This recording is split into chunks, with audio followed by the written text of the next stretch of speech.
नमस्कार, मैं आकाश चौहान। आप देख रहे हैं ताज़ा न्यूज़ 99 यूपी। दोस्तों, आज हम आजमगढ़ की धरती पे उपस्थित हैं। यहाँ पे एक शहादत दिवस भगत सिंह का मनाया गया, जो बहुत काफ़ी जनसैलाब यहाँ उमड़ा हुआ था। और इसी दौरान एक बहुत ही दबंग पत्रकार राजू तलवार जी से हमारी मुलाकात हुई। उनसे मैं कुछ बातें करूंगा, किस तरीके से यहाँ पे क्या सम्मान इनको मिला, पब्लिक क्या चाहती है इनसे। आइए बिल्कुल मिलाते हैं। ताज़ा न्यूज़ में स्वागत है सर आपका। बहुत बहुत धन्यवाद आपका, बहुत बहुत धन्यवाद। सर, ये भगत सिंह की श्रद्धांजलि बड़ी सहानुभूति से मनाई गई, क्या कहना चाहेंगे इस पर? भैया, इस दिन को ये देश भूल गया। अभी मात्र 100 साल के करीब भी नहीं हुआ है और इस देश के लोग इस दिन को दुनिया का सबसे पवित्र दिनों में से एक पवित्र त्यौहार होना चाहिए। पूरा समाज मरा हुआ है, भूल चुका है। और भगत सिंह सेवा संस्थान की पूरी टीम को, नीरज, प्रहलाद फौजी और जितने भी बच्चों ने इस कार्यक्रम को कराया, बधाई के पात्र हैं। देश के लोगों को इनका सहयोग करना चाहिए, सबको सहयोग करना चाहिए। बहुत अच्छा आयोजन और बहुत अच्छा दिन। सर, एक बात और मैं जानना चाहता हूं, क्योंकि ये जो प्रहलाद फौजी थे, फौजी जो हैं आगे कार्यक्रम उन्होंने कराया, क्योंकि उनके अंदर एक देशभक्ति का जुनून आज भी जिंदा है। लेकिन मुझे लगता है कि ये आज जो समय चल रहा है, एक चुनावी रणनीति का समय चल रहा है। लग रहा है कि देशभक्ति का जो रणनीति है बिल्कुल मर चुका है।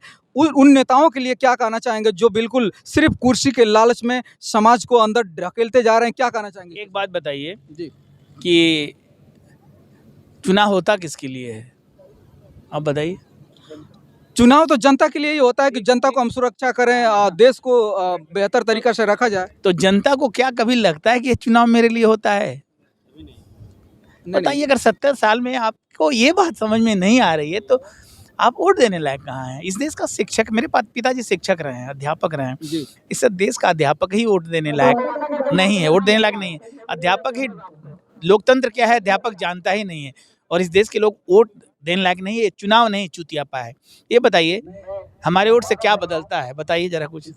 देखिए सर, एक वोट से तो पूरी इंडिया का तस्वीर बदल सकती है। और आप जैसे इंसान अगर इस समाज में हो तो पूरा देश को बदला जा सकता है। सर, बदल सकता है, वो बात अलग है। क्या बदलता है? हमको तो लगता है कि हमारे वोट से सिर्फ सत्ता बदलती है, व्यवस्था नहीं। चेहरा बदलता है, चरित्र नहीं। तो क्या बदलता है इस तरह से हमारे वोट से? जरा बताइए। कुछ नहीं बदलता है। सर, आपके वोट से रियल सही कह रहे हैं कि सिर्फ सत्ता ही बदलता है, समाज का जो आईना है वो बिल्कुल बदल नहीं पाता है। तो इस समाज के आईने को बदलने के लिए क्या कहना चाहेंगे सर? 2024 का चुनाव हो रहा है, सबके हाथ में मोबाइल है। बिल्कुल। कम से कम आप राजीव तलवार की चर्चा करिए। दुनिया का सबसे शानदार प्लान मेरे पास है जी, और ये देखिए, पीछे पलटिए, देखिए जरा। हाँ, इसको मैं बिल्कुल, देश की सबसे बड़ी समस्या हरामखोर और बेशरम जनता, ये राजू तलवार की आवाज है कि देश की सबसे बड़ी समस्या हरामखोर और बेशरम जनता। और बिल्कुल अब तो आपके मुंह से अच्छा लगेगा। बिल्कुल मैं जानना चाह रहा हूँ, कहने का क्या मतलब है, ऑडियंस को क्या संदेश देना चाहते हैं इससे? सर, आपको क्या लगता है, ये बात सही है कि गलत?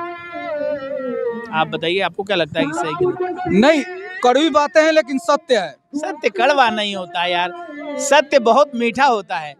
नामर्द को सत्य कड़वा लगता है। और इस देश के लोगों को अब सोचना चाहिए। जी, अगर नहीं सोचेंगे तो कुछ नहीं बदलेगा।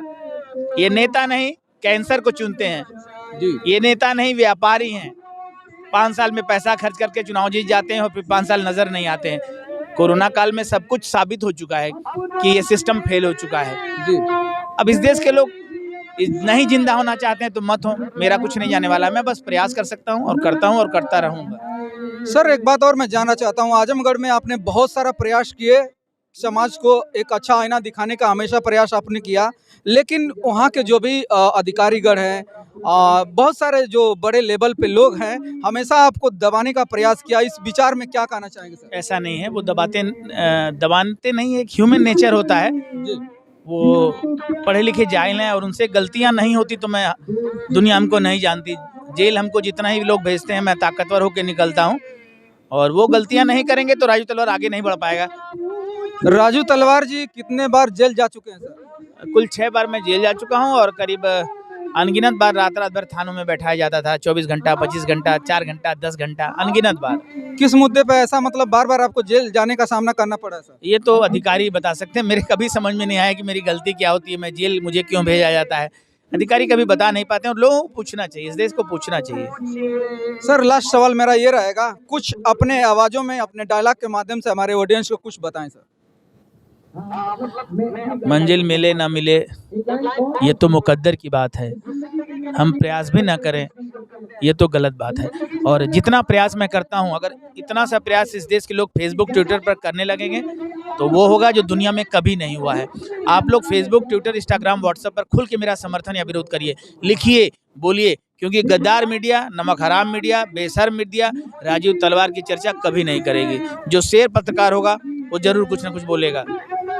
चलिए सर, मैं तो बिल्कुल आपकी आवाज़ हमेशा उठाने का प्रयास करूंगा और ईमानदारी से इस जो भी संघर्ष चल रहा है बिल्कुल आपके साथ हूं। मैं हमेशा ईमानदार लोगों के साथ मैं रहना पसंद किया हूं और ईमानदार के लिए अगर हमारी जान भी जा सकती है तो बिल्कुल गंवाने के लिए मैं तैयार हूं। सिर्फ आप हमारे लिए, हमारे समाज के लिए पसीना बहाइए, पूरा ताज़ा न्यूज आपके लिए खून बहा देगा इस समाज के लिए। एकदम इस चुनाव में जो भी ये वीडियो देखे जी 10 रुपया इस चुनाव में सहयोग करे और सबसे कहे देने के लिए 10 रुपया इस चुनाव में देश के हर नागरिक को राजीव तलवार को देना चाहिए इस युद्ध में। ये चुनाव नहीं चूतियापा है और इसको हम युद्ध में बदल देंगे अगर आप लोग थोड़ा सा भी चर्चा करेंगे तो। चलिए सर, आपसे बात करके बहुत अच्छा लगा, बहुत बहुत धन्यवाद। ताजा न्यूज़ की पूरी टीम को बहुत बहुत बधाई। Thank you.